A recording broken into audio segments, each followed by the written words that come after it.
Anda pernah kan punya rencana yang di atas kertas kelihatannya brilian?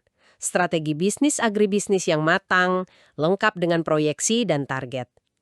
Tapi pas di lapangan, entah kenapa eksekusinya berantakan. Rencana tinggal rencana. Apa sih yang seringkali jadi penghubung yang hilang antara ide hebat dan kenyataan? Nah, itu pertanyaan kunci dalam manajemen. Punya cetak biru atau denah kebun yang sempurna itu satu hal. Tapi mengubahnya jadi kebun yang benar-benar produktif, itu tantangan yang sesungguhnya. Disinilah momen pembuktian seorang manajer. Oke, jadi hari ini kita akan dalami jembatan yang hilang itu. Kita akan menyelami salah satu fungsi manajemen yang paling sering dianggap remeh, tapi paling menentukan. Pengarahan, atau yang di dunia akademik sering disebut actuating. Misi kita berdasarkan bab 4 dari materi kuliah dasar-dasar manajemen yang Anda bagikan adalah membongkar seni memberi perintah yang efektif. Apa sih yang membedakan perintah yang cuma dipatuhi dengan terpaksa dari perintah yang justru membangkitkan semangat tim? Tepat sekali. Yang menarik dari materi Anda ini adalah, kita diajak melihat perintah bukan sekedar tindakan menyuruh dari atas ke bawah. Ini adalah alat komunikasi, alat untuk menggerakkan orang, dan pada akhirnya, cerminan dari kepemimpinan. Ini adalah proses mengubah konsep menjadi aksi nyata. Dan kita akan kupas tuntas alurnya mengikuti struktur di materi Anda, supaya logikanya mudah diikuti, khususnya bagi Anda yang masih di bangku kuliah. Sip. Kita mulai dari dasarnya dulu. Dalam skema besar manajemen, sebenarnya di mana sih posisi perintah ini? Kita kan tahu ada perencanaan, pengorganisasian, lalu apa? Betul, kita semua tahu 4 fungsi dasar manajemen itu. Perencanaan, pengorganisasian, pengarahan, dan pengendalian. Nah, perintah ini adalah jantungnya fungsi yang ketiga, yaitu pengarahan. Tanpa perintah, rencana sebagus apapun cuma jadi dokumen. Definisinya sederhana, instruksi spesifik dari atasan ke bawahan tentang apa, kapan, di mana, dan bagaimana sesuatu harus dikerjakan. Contoh paling gampang di agribisnis. Mandor kebun bilang, hari ini blok C5 dipupuk dengan NPK 15 kg per baris. Selesai.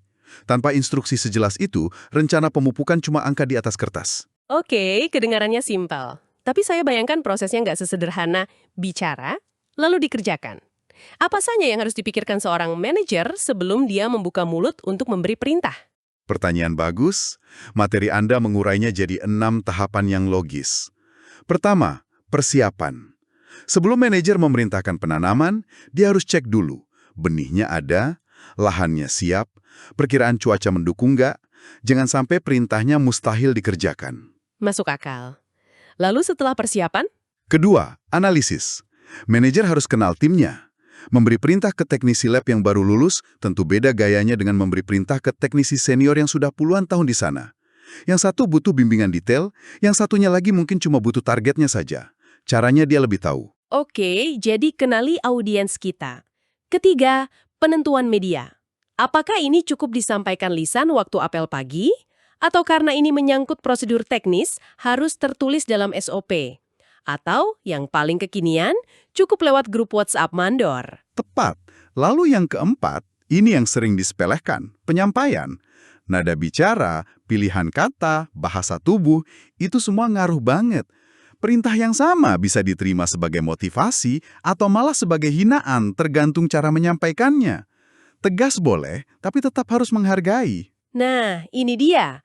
Saya sering lihat di lapangan setelah perintah diberikan, atasan langsung pergi, padahal mungkin bawahannya masih bingung. Itulah kenapa tahap kelima, klarifikasi, itu krusial. Cukup dengan bertanya, ada yang mau ditanyakan? Atau bisa tolong diulangi apa saja poin pentingnya? Ini bukan untuk mengetes, tapi untuk memastikan semua di halaman yang sama. Terakhir, tentu saja tindak lanjut. Perintah sudah diberikan, ya harus dipantau. Ini yang jadi jembatan ke fungsi terakhir manajemen, yaitu pengandalian. Tunggu dulu, 6 tahap ini kedengarannya ideal banget. Tapi jujur aja, di lapangan yang serba cepat, misalnya di pabrik pengolahan yang kejar tayang, apa iya seorang manajer punya waktu untuk melakukan semua tahapan itu? Apa yang terjadi kalau salah satu tahap, misalnya klarifikasi, dilewatkan begitu saja? Itu kritik yang sangat valid, dan disitulah seninya. Tentu tidak semuanya harus dilakukan secara formal, tapi esensinya harus ada. Melewatkan tahap klarifikasi misalnya, risikonya besar. Kesalahan kerja, pemborosan bahan baku, bahkan kecelakaan kerja. Biaya memperbaiki kesalahan seringkali jauh lebih besar daripada waktu 5 menit yang dihemat untuk tidak bertanya sudah jelas. Ini juga nyambung ke motivasi. Perintah yang jelas dan didukung alasan yang kuat itu menyentuh kebutuhan aktualisasi diri. Orang merasa dihargai dan jadi bagian penting dari tujuan besar. Beda dengan perintah yang cuma berisi ancaman, pokoknya kerjakan atau kena SP. Itu cuma menyentuh kebutuhan paling dasar, rasa aman alias takut dipecat. Kualitas kerjanya pasti beda. Anda manajer kebun tiba-tiba dapat kabar dari kantor pusat kalau harga CPO global bakal anjlok minggu depan. Refleks Anda langsung kumpulkan mandor dan bilang, mulai besok panen dimajukan. Semua blok yang sudah matang, hajar semua. Apa yang terjadi kemudian? Kekacauan. Pekerja nggak siap. Alat panen terbatas karena jadwalnya mendadak. Buah yang dipanen kualitasnya campur aduk. Banyak yang belum matang betul. Belum lagi protes dari pekerja karena mereka merasa dipaksa lembur tanpa ada penjelasan yang masuk akal kenapa harus buru-buru.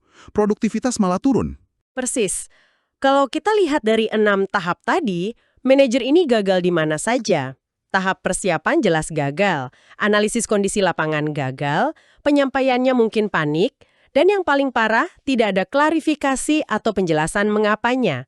Hasilnya, perintahnya dipatuhi, tapi dengan setengah hati dan hasil yang buruk. Kasus tadi bikin kita mikir, jangan-jangan definisi perintah si manajer itu keliru. Sebenarnya perintah itu apa sih?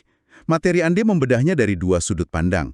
Ada pandangan klasik dari Henry Fayol yang melihat perintah itu murni soal wewenang formal. Kamu atasan, saya bawahan, saya perintah, kamu patuh. Titik. Sangat militeristik. Tapi zaman sudah berubah kan? Pandangan itu rasanya sudah kurang relevan sekarang. Benar. Makanya ada pandangan modern dari para ahli seperti Dave Poltz atau Robbins. Mereka bilang perintah itu bagian dari proses komunikasi untuk memengaruhi dan menginspirasi. Bukan lagi titah satu arah, tapi lebih ke ajakan untuk mencapai tujuan bersama. Nah, biar lebih praktis, sebuah instruksi baru bisa kita sebut perintah yang utuh kalau ada 5 unsurnya. Ada pemberi yang punya wewenang, ada isi, tugas yang jelas, ada penerima, ada media dan waktu, dan ada konsekuensi atau tindak lanjutnya. Oke, jadi yang saya tangkap dari materi Anda, tidak semua suruhan itu sama levelnya. Ada bedanya ya antara perintah untuk panen hari ini dengan arahan untuk fokus ke pertanian berkelanjutan di tahun ini. Tepat sekali. Anda menangkap poin pentingnya. Diagram Venn di materi Anda menjelaskannya dengan baik. Ada 3 istilah yang sering tumpang tindih. Yang paling dasar dan tegas itu perintah, command, wajib, tidak bisa ditawar. Contoh, evakuasi area ini sekarang, ada kebocoran amonia. Lalu ada instruksi, instruction. Ini lebih teknis, menjawab bagaimana. Contoh, untuk mengkalibrasi pH meter, ikuti 3 langkah di SOP ini. Dan yang terakhir, arahan. Nah, arahan, direction, itu yang paling strategis. Dia menjawab mengapa, visi besarnya. Contoh, tahun ini kita kurangi penggunaan pestisida kimia dan beralih ke agen hayati. Seorang manajer yang hebat bisa memainkan ketiganya. Dia memberi arahan besar, lalu menerjemahkannya ke dalam instruksi teknis dan jika perlu mengeluarkan perintah tegas di saat-saat genting. Atasan nggak bisa semena-mena. Ini yang diangkat di studi kasus 4.B dan ini menurut saya ngeri banget situasinya. Serangan hama ulat di lahan jagung lagi parah-parahnya. Stok APD, masker, dan sarung tangan di gudang habis. Tapi supervisor ngotot, pokoknya semprot dulu hari ini. APD nanti menyusul. Kalau panen gagal, kita semua yang rugi. Sebuah dilema klasik di lapangan, antara target produksi dan keselamatan pekerja. Akibatnya bisa ditebak. Para pekerja, karena takut kehilangan pekerjaan, akhirnya nurut menyemprot tanpa pelindung diri. Beberapa hari kemudian, ada yang mengeluh pusing, mual, dan iritasi kulit. Wow, jadi ini bukan cuma soal etika, tapi bisa jadi ilegal kan? Perintah seperti ini jelas-jelas melanggar hukum ketenaga kerjaan tentang kewajiban perusahaan menyediakan lingkungan kerja yang aman. Ini mengubah cara pandang saya bahwa wewenang seorang manajer itu ada batas kerasnya, yaitu hukum dan hak asasi manusia. Persis, kasus APD tadi menunjukkan bahwa tujuan sebuah perintah itu tidak bisa hanya dilihat dari kacamata operasional semata. Materi Anda mengkategorikan ada 4 tujuan utama di balik sebuah perintah. Apa saja itu? Pertama, jelas, tujuan operasional, memastikan pekerjaan selesai sesuai jadwal dan standar. Kedua, tujuan perilaku dan SDM. Perintah yang konsisten bisa membentuk disiplin, kebiasaan baik, bahkan jadi sarana coaching di lapangan. Ketiga, tujuan pengendalian. Perintah jadi alat untuk mengoreksi penyimpangan dan mengevaluasi kinerja. Dan keempat, yang dilanggar di kasus tadi, tujuan K3 dan mutu, menjaga keselamatan kerja dan kualitas produk. Contoh yang bagus untuk ini ada di studi kasus 4C tentang UMKM keripik pisang. Awalnya, pemilik usaha ini melihat proses produksinya serba pakai perasaan. Lalu dia memberi perintah baru yang sederhana. Mulai sekarang, setiap batch produksi, catat berapa kilogram pisang yang dipakai dan berapa liter minyak yang dihabiskan. Awalnya, para pekerja pasti menggerutu. Ngapain sih ribet-ribet nyatet? Tambah-tambahan kerjaan aja? Mereka merasa ini nggak ada gunanya. Tapi setelah data itu dikumpulkan selama 3 bulan, polanya kelihatan. Ternyata ada pemborosan minyak goreng yang signifikan di shift malam. Setelah diselidiki, apinya ternyata terlalu besar. Prosedur pun diperbaiki dan biaya produksi berhasil ditekan. Nah, satu perintah sederhana untuk mencatat itu ternyata bisa mencapai beberapa tujuan sekaligus. Operasional, efisiensi, pengendalian evaluasi proses, bahkan pengembangan SDM. Pekerja jadi lebih sadar biaya. Dan ini membawa kita pada kesimpulan logis berikutnya. Kalau tujuannya beragam, berarti cara memerintahnya juga nggak bisa satu gaya saja, kan? Tentu, manajer harus punya semacam toolkit berisi berbagai jenis perintah. Materi Anda mengklasifikasikannya dengan rapi. Berdasarkan media, ada lisan, tertulis, dan digital. Berdasarkan waktu, ada yang rutin kayak jadwal irigasi, ada yang insidental karena tiba-tiba ada serangan hama. Dan yang paling menentukan berdasarkan gaya. Ada gaya direktif atau otoriter. Kerjakan ini, sekarang, begini caranya.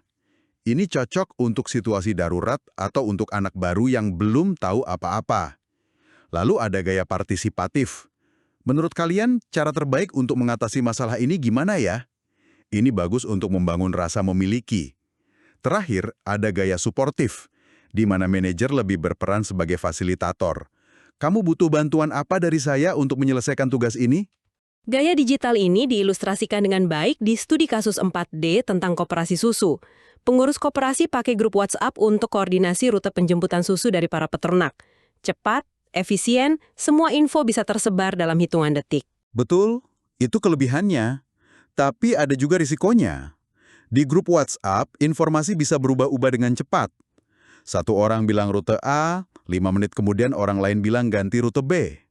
Kalau nggak ada yang merekap atau menyimpulkan, yang ada malah kebingungan.